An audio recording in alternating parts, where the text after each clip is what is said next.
యో గాయ్స్, కన్నప్పకి వెళ్ళాను. First half మొత్తం పిల్లలాట, బొమ్మల సినిమా ఉన్నట్టు ఉంటుంది. అసలు ఏం బాగోదు, ఎందుకు వచ్చామా అనిపిస్తుంది సినిమాకి. సెకండ్ హాఫ్ మధ్యలో నుంచి ప్రభాస్ అన్న అడుగు పెడతాడు, నుంచోని నడుస్తూ కథను నడిపిస్తాడు. అంటే గుర్తుపెట్టుకోండి, నుంచోని కథను నడిపిస్తాడు. మోహన్ లాల్ యాక్టింగ్ సూపర్ చేస్తారు.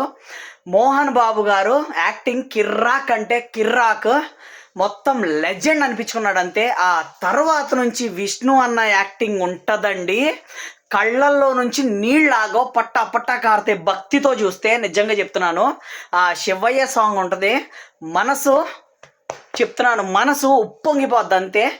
ఆనందంగా చూస్తారు. ప్రీతి పాప ఉంటుంది, సూపరు, మామూలు సూపర్ కాదు, సూపరు. లాస్ట్ అరగంట కథ ఇలా తిరుగుద్దండి, సినిమా వ్యూ ఇలా తిరుగుద్ది, మీకు గుర్తుపెట్టుకోండి. సూపర్ ఉంది. Go watch Kannappa. బాయ్.